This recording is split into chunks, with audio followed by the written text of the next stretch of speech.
Chers frères et sœurs, bien-aimés dans le Seigneur, nous disions ce matin que le Seigneur nous faisait vivre pleinement ce qu'il avait vécu quand il était sur la terre. Et lorsqu'il vivait ces choses, c'est sa vie en nous, nous vivions exactement ce qu'il a vécu. Donc nous pouvions dire que nous étions des êtres configurés à sa passion, des êtres stigmatisés. Et nous avons compris que les stigmates véritables, ce n'est pas les blessures extérieures qu'on a dans les mains, les pieds, la couronne d'épines et le côté. Il s'agit de la crucifixion de notre volonté. Et cette crucifixion de notre volonté qui passe par un amour débordant du Seigneur.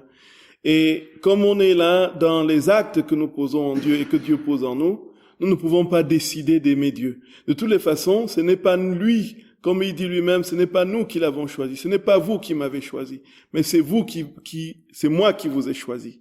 Voyez? Donc c'est Dieu qui a l'initiative.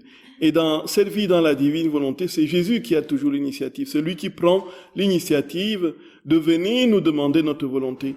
Et il nous demande tout simplement de le lui donner. Et quand nous vivons cette vie en lui, et lorsque nous décidons de lui donner notre volonté, c'est encore lui qui nous aide à lui donner notre volonté. Et qu'est-ce qui fait que l'acte que nous posons est véritable et ne souffre pas d'altermoiement? C'est tout simplement parce que cet acte est porté par lui, donc porté par un amour dévorant d'être tout à lui. Et donc c'est l'amour qui est en définitive la condition de l'abandon, du dépouillement. C'est l'amour qui est en définitive la condition de la crucifixion. Et dans la première heure d'agonie de notre Seigneur, c'est d'ailleurs ce qu'il dit. Les clous, c'est les clous de l'amour. La couronne d'épines, c'est la couronne d'épines de l'amour. C'est-à-dire les fouets de la flagellation, c'est les fouets de l'amour. En fait, tout, retentissait en lui en amour. Y compris tout ce qui était de l'ordre de la méchanceté humaine était transformé en amour. Parce que il n'y a pas d'autre réalité en Dieu que l'amour. Et donc, ce qui nous amène à crucifier notre volonté, c'est l'amour que nous avons pour lui. Et non pas parce qu'il va nous préserver de l'enfer ou du purgatoire, même si nous sommes unis à sa passion, nous sommes préservés du purgatoire, le but essentiel, premier, c'est d'être tout à lui et de ne vivre que pour lui et de lui donner tout ce qu'il nous demande de lui donner, tout notre être dans les moindres fibres de notre être, totalement en lui. Et alors, frères et sœurs bien-aimés, c'est alors que nous réalisons, comme dit saint Paul, la stature parfaite du Christ et que nous devenons effectivement notre petit Jésus sur la terre. Et le Seigneur nous dit, en fait, la clé, c'est l'amour en définitive.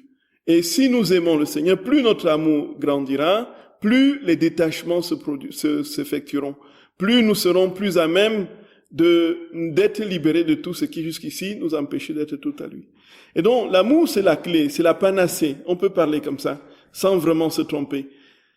C'est le remède universel, le remède parfait à la blessure de la morsure du péché humain, et puis la blessure, justement, de la tâche originelle. C'est, frères et sœurs d'amour, c'est l'amour. Et donc, c'est par amour que le Seigneur est venu s'incarner, c'est par amour qu'il nous donne cette vie dans la divine volonté, et ainsi de suite. Et nous étions arrêtés là.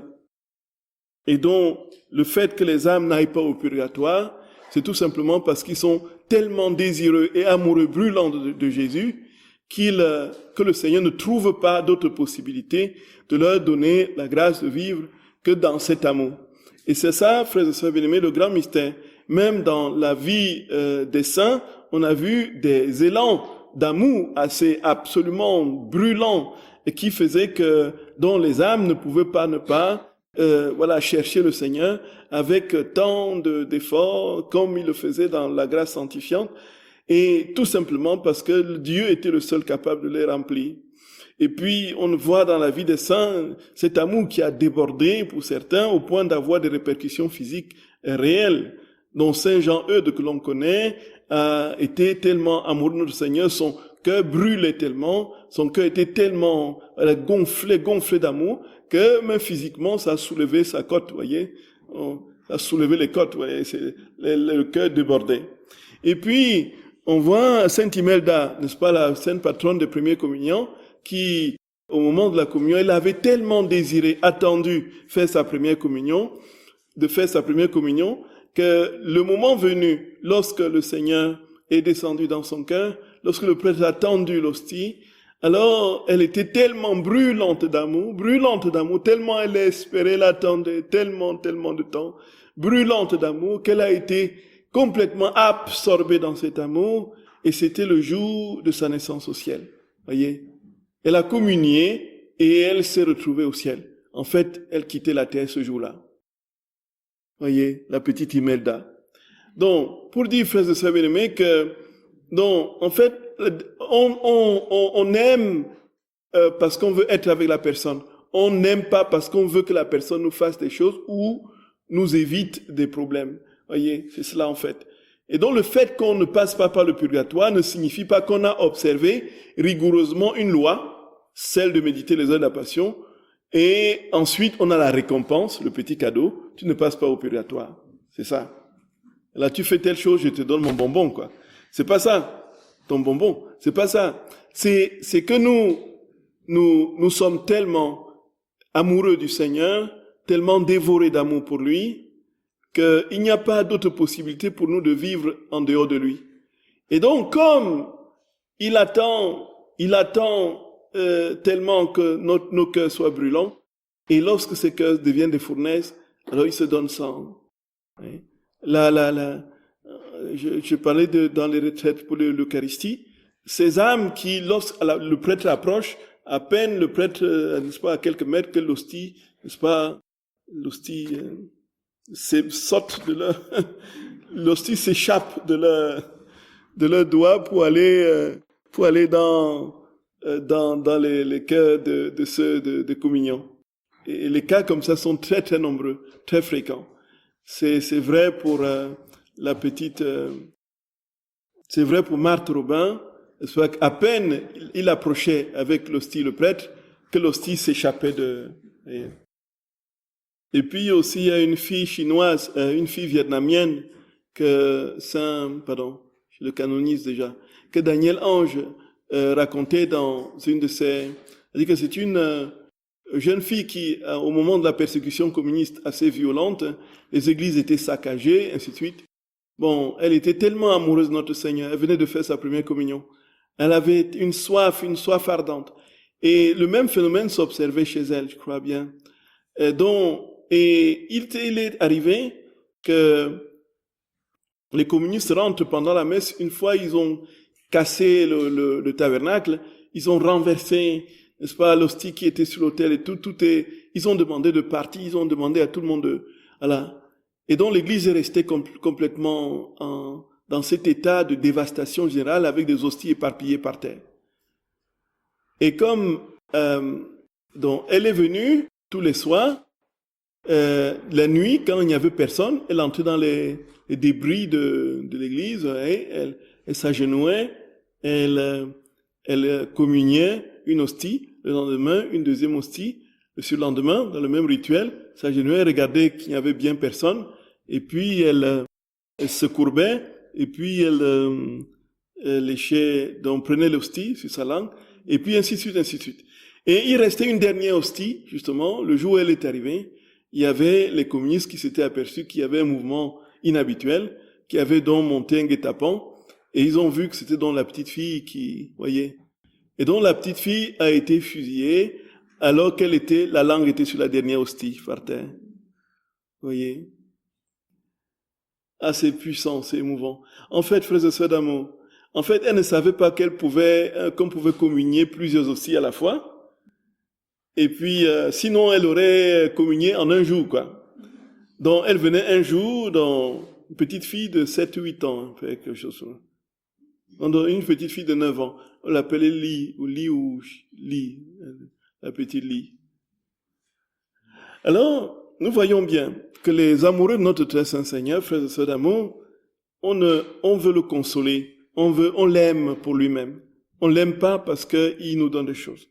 Voilà, c'est sur quoi on s'était arrêté ce matin.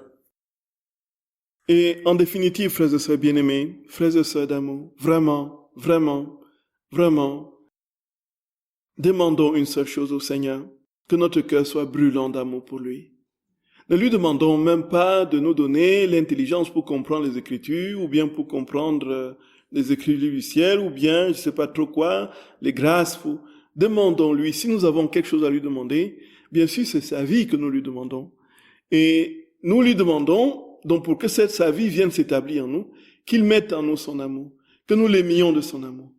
Et l'aimant de son amour, nous serons capables donc d'accueillir la plénitude de sa vie, et en accueillant la plénitude de sa vie, nous aurons tout dans sa vie. Nous aurons la sagesse, nous aurons l'intelligence, nous aurons, n'est-ce pas, la sainteté, l'amour. Bien sûr, nous aurons toutes les autres vertus. Nous aurons, frères et sœurs bien-aimés, tout ce qui est du ciel. Et donc notre difficulté aujourd'hui, c'est de pouvoir tout lâcher pour tout recevoir. Notre difficulté est là. Nous sommes constamment rivés sur tout ce sur des miettes. Nous sommes rivés sur des miettes. Alors que Dieu veut nous donner le tout, la plénitude de ce qu'il est. Et c'est pourquoi, frères et sœurs, le Seigneur nous demande de nous vider totalement. Qu'il n'y ait rien en nous, qui fasse obstacle à la plénitude de sa vie. Qu'il n'y ait pas un seul angle de notre demeure intérieure qui soit occupé par autre chose. Sinon, la demeure de Dieu ne peut pas se poser dans notre âme. Il y a ceci de particulièrement vrai. Et alors, frères et sœurs bien-aimés, Jésus nous dit, vraiment, je n'attends que cela. Et je veux te crucifier dans mon amour, avec mon amour, et pour mon amour, pour ma vie. Voyez, frères et sœurs bien-aimés. Et alors, une autre promesse que Jésus fait pour ceux qui méditent les heures de la passion de notre Seigneur, de sa passion, c'est, Jésus dit que, en fait, pour une parole qui est prononcée, donc dans l'acte de sa passion, il y a une âme qui est donnée. Alors on peut effectivement se poser la question, comment une telle alchimie est possible? Comment est-ce qu'un seul mot peut sauver une âme? Et là, c'est la question, frère Sabine, qui est préoccupante pour l'intelligence humaine. Effectivement, on ne peut pas comprendre qu'un mot, n'est-ce pas, fasse un... Bon. Déjà, si on quitte le stade de la surnature avec les révélations que le Seigneur nous fait et qu'on se pose dans le cadre naturel des relations humaines et la force de la parole, on comprend bien qu'il y a des paroles qui guérissent, des paroles qui détruisent et tuent. Vous êtes d'accord, frère Sabine? Vous êtes d'accord? Si j'ai dit une parole qui est bonne, vous vous sentez guéri, grandi. Quand nous sommes en confession, les prêtres, qu'est-ce qu'on dit? Seigneur, vraiment, viens prendre mon cœur, mes lèvres, mes pensées, et que tout ce que ton enfant écoutera, que ce soit toi qui lui parles, que ce soit toi qui réfléchis, que ce soit toi, ainsi de suite. Bon, on est là vraiment on essaye le plus possible d'être dans la personne de notre Seigneur Jésus-Christ. Et puis, quand les gens sortent de confession, on n'a pas dit grand-chose. Parfois, je suis tellement dépourvu de paroles, et ça sort toujours, soyez dans la paix, et tout ça. Et puis, mais toujours est-il que je suis personnellement très étonné de ce que les gens disent après. Ah, on a eu là une grande paix, il y a eu une grande paix. Mais qu'est-ce que j'ai fait d'extraordinaire? Rien du tout. J'ai prononcé un mot, non? J'en ai prononcé 2. Voyez? Dans l'ordre humain, bon, on est là dans quelque chose, frère. On dit les paroles assassinent, les paroles guérissent. Il y a des paroles qui assassinent, il y a des paroles qui guérissent. Alors voici que Jésus dit très clairement que c'est lui qui a un mot de sa passion, c'est-à-dire qui est escorté par un mot de sa passion, qui est prononcé dans la méditation de ce qu'il est, de ce qu'il a vécu pendant ces heures de sa souffrance, dans le temps de son incarnation. Il donne une âme. Alors, comment est-ce que c'est possible? Simplement, déjà, si c'est la parole de Dieu en plus, si nos paroles humaines peuvent avoir autant d'effets, à plus forte raison quand il s'agit de la parole de Dieu. Voyez. On voit des enfants qui grandissent, s'ils ont grandi dans une famille où ils ont entendu des je t'aime continuels, on les voit naturellement épanouis. Vous êtes d'accord? Mais il y a d'autres qui grandissent dans des familles, et c'est la grande majorité, où on était toujours en train de les dénigrer. Ah, tu ne vaux rien, tu ne seras absolument rien, tu as perdu ta vie, tu ne deviendras rien, tu es incapable de tout, ainsi de suite. Des paroles de dénigrement, de dépréciation, qui vont jouer d'une manière profonde sur le psychisme et le comportement de l'enfant, qui va perdre complètement confiance en lui. Et pour compenser cette perte de confiance, il va chercher des exutoires qui vont aller justement dans tout autre sens que ce que vous auriez souhaité qu'il soit bien, c'est la réussite de sa vie, dans toutes les déviances possibles. Et c'est là la descente aux enfers. À partir d'une parole que vous avez dite. Voyez, une parole qui détruit. Voilà. Et les prisons sont remplies de ceux qui n'ont jamais entendu en famille des je t'aime. Voyez, un seul je t'aime. Voici comment ça se passe. Jésus dit que sa parole, c'est quoi? Sa parole, c'est lui-même. La parole, c'est Dieu. Dieu, au commencement, était la parole, le Verbe était avec Dieu, le Verbe était Dieu. C'est le prologue de Saint Jean. Et ici, frères et sœurs, si sa parole, c'est lui-même, il est tout à fait normal que ce qui sort de lui, sa parole, c'est soit lui-même, que ce soit sa vie, qui donne la vie aux âmes.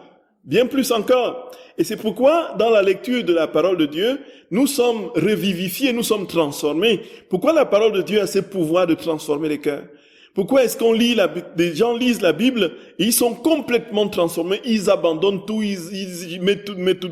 Parce que cette parole a une puissance de vie qui leur est communiquée. C'est la vie de Dieu qui prend possession de leur âme. À travers cette parole, ils deviennent des êtres nouveaux. Et complètement transformés, ils sont capables de conquérir les planètes et les monts, les vallées et les monts, et conquérir les planètes simplement par amour de celui qui vient de prendre possession de leur cœur.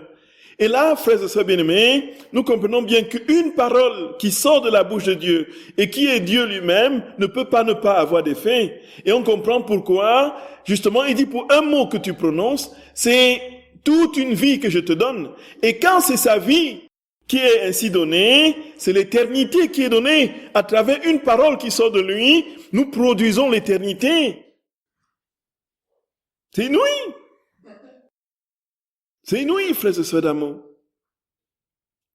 Et en ce moment, on se dit, Seigneur mon roi, si nous avions ces vérités vraiment profondément ancrées en nous, nous ne serions pas, frères et sœurs bien-aimés, dans cette distorsion intérieure continuelle qui fait que, voilà, nous sommes constamment dans 1001 considérations loin de lui. Et c'est pourquoi il dit que pour un mot, il y a une âme qui est donnée. Et nous comprenons bien que combien il est absolument pour nous, les douleurs dans lesquelles nous passons, qui ne connaît pas les souffrances des enfants, des petits-enfants ou bien des frères et sœurs complètement loin de Dieu, qui ne connaît pas les souffrances de tout ce monde qui travaille à refuser l'amour que Dieu leur propose, qui ne connaît pas, frères et sœurs bien-aimés, les douleurs de l'athéisme autour de soi, Alors Jésus dit, si dans le petit effort que tu fais pour que je sois au cœur de ta vie, dans ma passion, une âme t'est donnée. Et combien d'âmes, frères et sœurs bien-aimés, aurons-nous ainsi lorsque nous serons au ciel? Combien d'âmes verrons-nous? Absolument travailler, restaurer, certains qui sont revenus à Dieu, d'autres qui ont compris qui était l'amour qui les aimait et qui sont allés plus loin dans cet amour. Donc, combien d'âmes verrons-nous? Parce que nous avons médité la passion de notre très saint Seigneur ici-bas. Pour un mot, une âme. Ce seront des millions et des millions d'âmes. Voyons. Le problème, c'est que ça paraît tellement gros, ça paraît tellement immense qu'on n'a pas l'idée que ça peut être vrai. On ne l'a pas fortement, vraiment intégré, tout simplement, frères et sœurs bien-aimés, parce que c'est tellement immense que Jésus, pour un mot que vous prononcez en lui, dans sa divine volonté, dans sa passion, il vous donne une âme. Il vous donne une âme. Une âme est sauvée. Une âme est sauvée. Et là, au ciel, on sera entouré des gens il y aura des verts, des jaunes, des noirs, des bleus qui vont qui viendront de partout. Ils vont accourir comme des, voyez, ah oui, le voilà, le voilà, le voilà. Mais vous allez vous étonner et dire, mais qu'est-ce qui se passe? Qu'est-ce qui se passe? Racontez-moi, racontez-moi. Et écoute, dis, tu te rappelles, tu avais ton livre là, tu vois le livre rouge là que tu avais.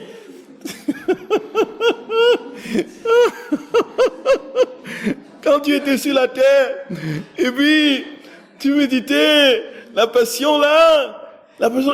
Ah, tu vois, c'est nous, regarde même mes enfants, regarde là, ils vont sortir de partout.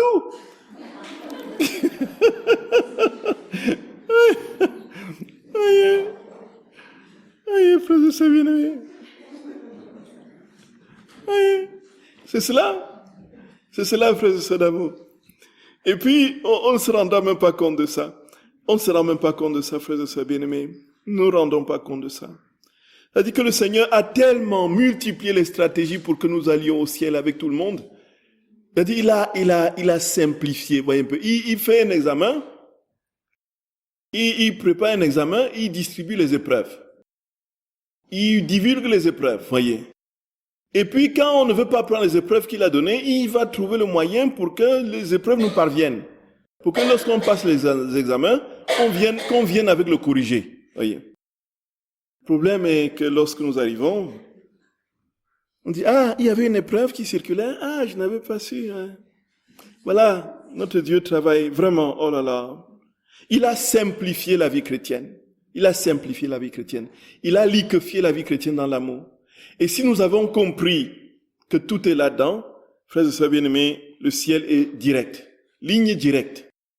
Courrier, voilà. C'est en très peu de temps nous y sommes. Et comme Jésus dit lui-même, nos vies, tant qu'elles ne sont pas pleinement remplies d'amour, ne peuvent pas accéder à la plénitude de l'amour qui est lui-même au ciel. Donc si les vides d'amour existent dans nos vies, il faut les combler, soit ici-bas, soit au purgatoire. C'est ce que Jésus dit.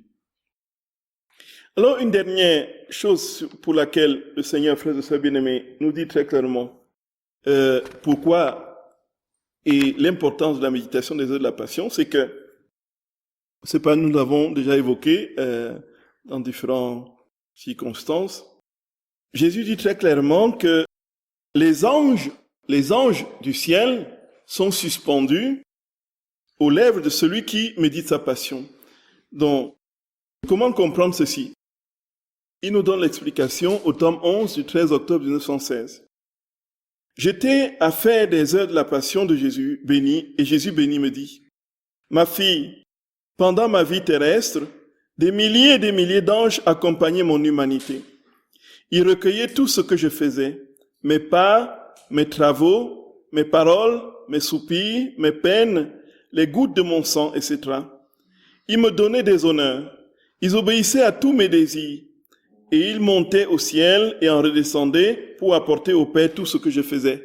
Voyez. Donc, frères et sœurs bien-aimés, nous voyons bien que les anges sont autour de nous. Nos anges gardiens que nous avons ne sont pas là pour ils sont là, ce sont des précieuses aides que le Seigneur nous donne pour notre vie ici-bas.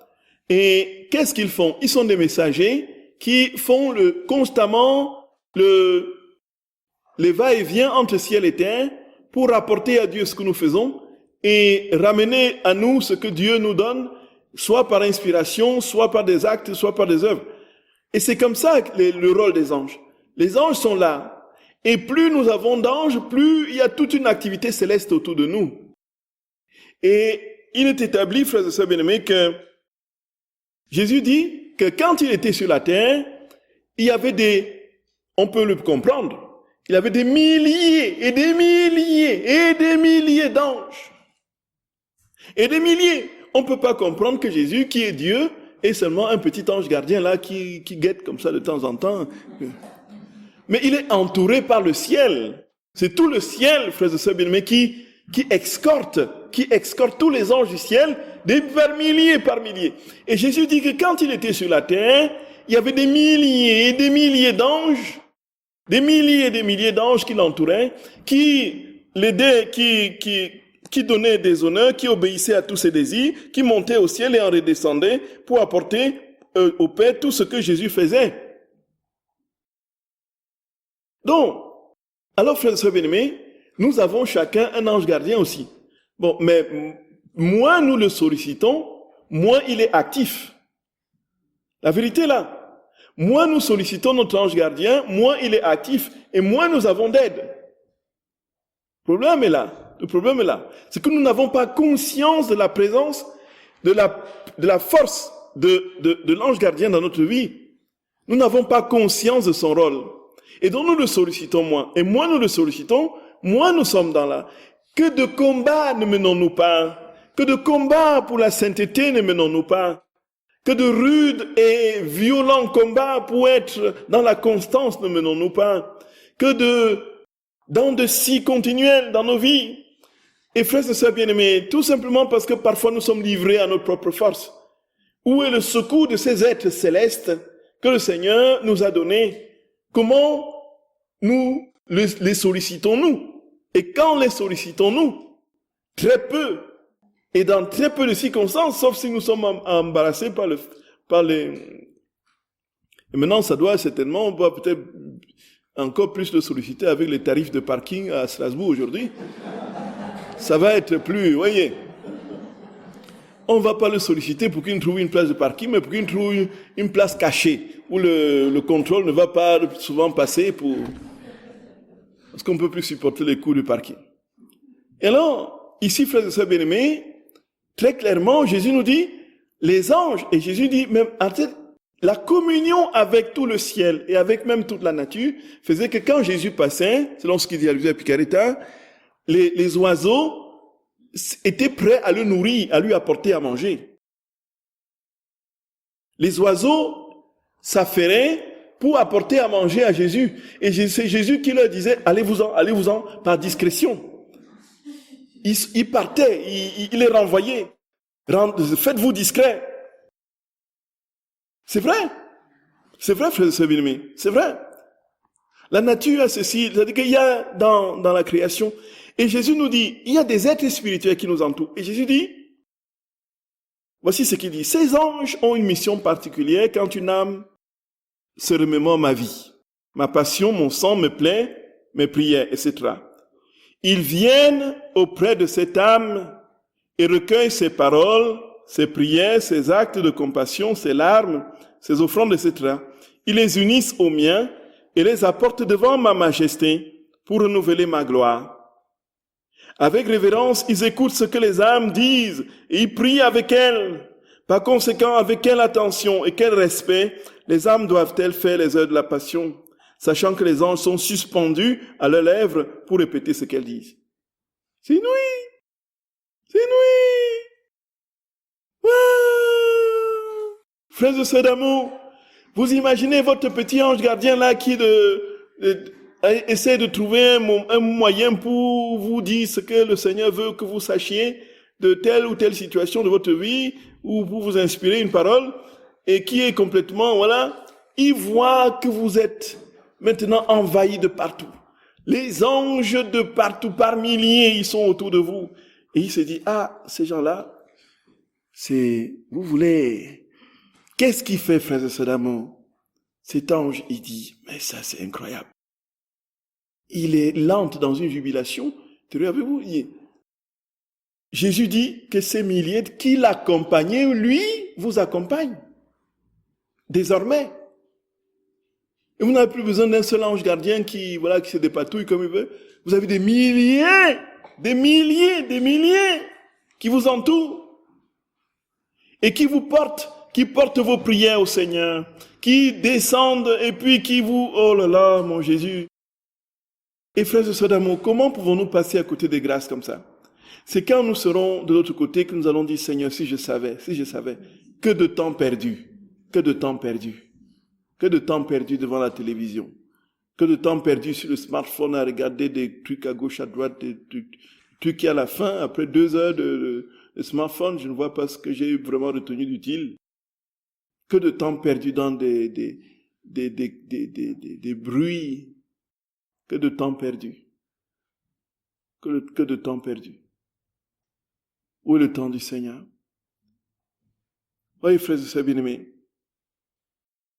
Et Jésus dit que nous n'aurons pas d'excuses demain.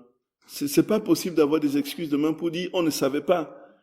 Toutes ces vérités sont tellement au-delà de ce que nous aurions pu imaginer, que nous ne pouvons pas un seul instant. Frère Sabine me dit, le problème c'est maintenant comment le vivre, comment le pratiquer. Jésus dit tout simplement, appelle-moi tout le temps dans ta vie. Appelle-moi tout le temps. Quand tu fais quelque chose, dis-moi de venir le faire en toi. Quand tu veux parler, dis-moi de venir parler. Quand tu veux manger, dis-moi de venir manger. Quand tu veux marcher, dis-moi de venir marcher. Quand tu veux prier, dis-moi de venir prier. Quand tu veux écrire, dis-moi de venir écrire. Quand tu veux conduire, dis-moi de venir conduire en toi. Et c'est comme ça que je forge ma vie en toi. Et ma vie est toujours en toi. Et donc tu as toujours des milliers d'anges autour de toi. Et donc toujours le ciel est toujours présent en toi et avec toi. Et donc tu es toujours loin d'avoir des angoisses. Tu es toujours en train d'avoir de moins en moins de soucis et d'inquiétudes pour le lendemain. Tu es toujours en train de vivre. Voilà comment ça s'opère. Dans une équation tellement simple et ô combien malheureusement difficile à tenir, que notre humanité se trouve devant ce désarroi de se rendre compte de cette incapacité chronique à tenir une décision sur la durée. C'est tout. Vivre le ciel ici-bas, Jésus dit c'est des actes répétés. Chaque fois dit à Jésus, tout le temps penser. Et si on pense tout le temps à demander à Jésus de venir faire, alors il vient vraiment, il forge sa vie en nous. Et si les conditions sont réunies, bien sûr, si le désir et la soif est là, s'il n'y a rien en nous qui fasse obstacle à sa présence, il vient vraiment, et de jour en jour, nous allons nous rendre compte que notre vie n'est plus la même. Frères et sœurs bien-aimés, ce n'est pas de la blague. Ce n'est pas de la blague. Ce n'est pas de la blague, frères et sœurs d'amour. Ce n'est pas de la blague. La vérité, c'est que Jésus tient sa promesse. Et j'ai vu ma vie de plus en plus, du moins, aller dans le bon sens. Depuis que j'essaye, malgré mes nombreuses inconstances et mes inconstances, oui, et mes yo-yo continuels, malgré tout cela, pour le peu de temps que je peux demander au Seigneur de vivre, je vois la différence, frères et sœurs bien-aimés. Et dans la durée, je vois la différence aussi dans mon âme. Combien je gagne toujours plus en paix. Combien la paix gagne toujours plus mon âme. Même dans des situations qui auraient pu jadis m'ébranler. Il y a c'est la vérité, il faut croire. C'est la vérité, frères et sœurs d'amour. C'est la vérité. Jésus est fidèle. Ce qu'il dit, il réalise toujours. Crois de tout son cœur, de toute son âme. C'est vrai, Jésus d'amour. Ce que tu dis est vrai. Jésus. Ce que tu dis est vrai. Et nous ne pouvons pas, après 10 ans de vie dans la divine volonté, être la même personne. Ce n'est pas possible.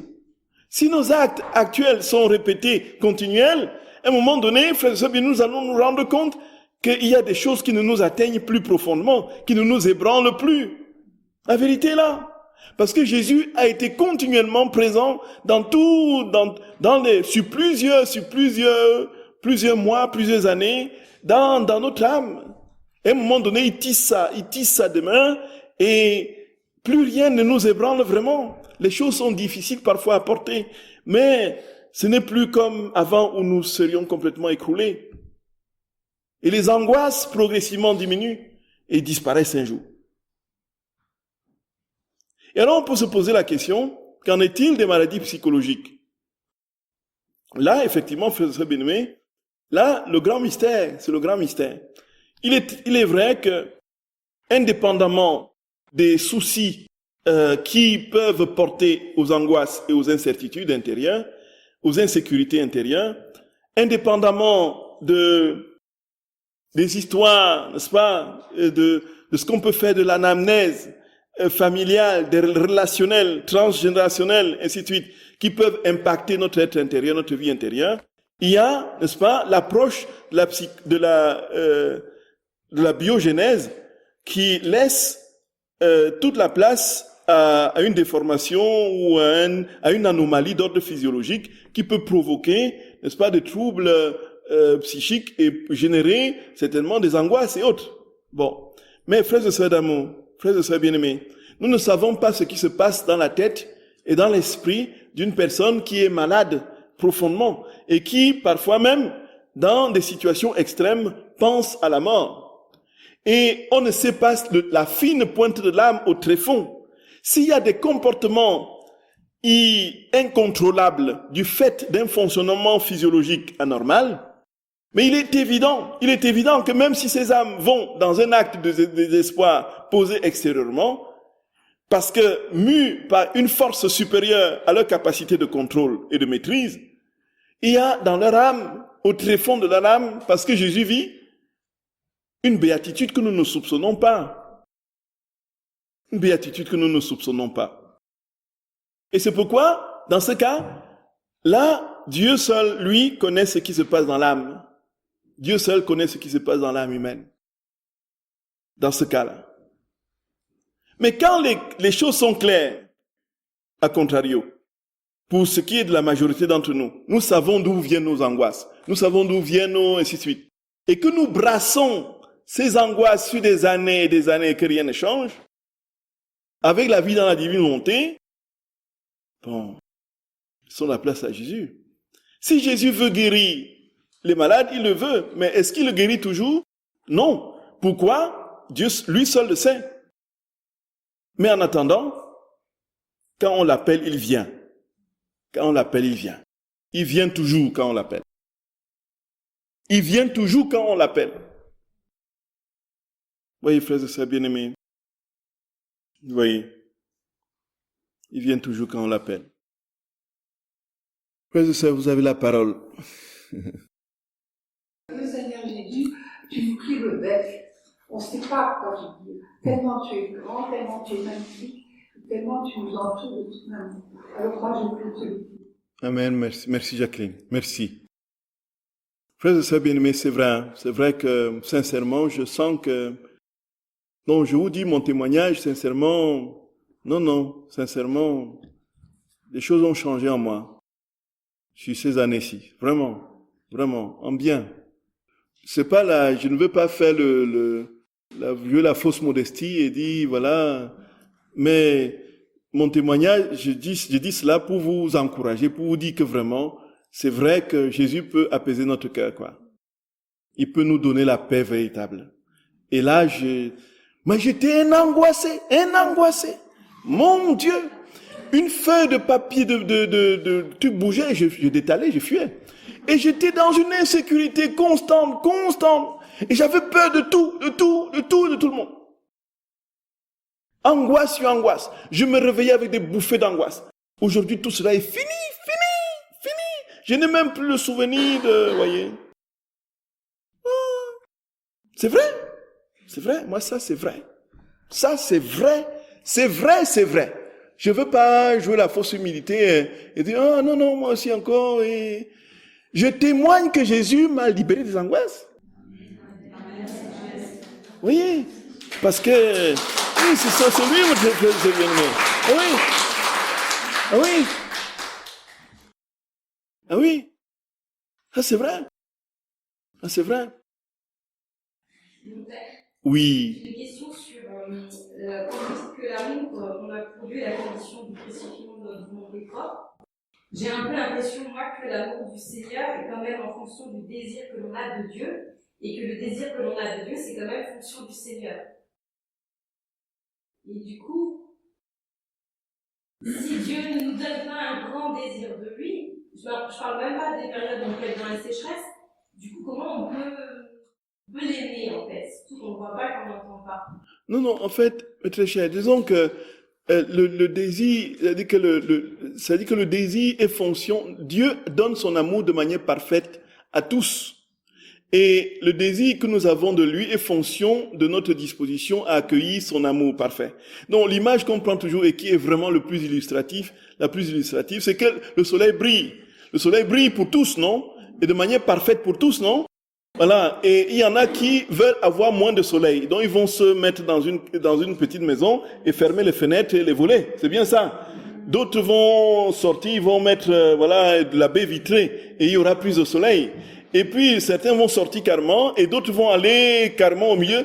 En fait, le soleil est là, on le désire en fonction de ce que l'on veut recevoir de lui, en fait. Ce n'est pas que Dieu a une portion qui est délimitée pour chacun. Donc toi, tu vas m'aimer moins, et toi, tu vas m'aimer plus. Toi, Saint François d'Assise, tu vas m'aimer plus, et toi, n'est-ce pas, Gabriel Marie Tchounan, tu vas m'aimer moins.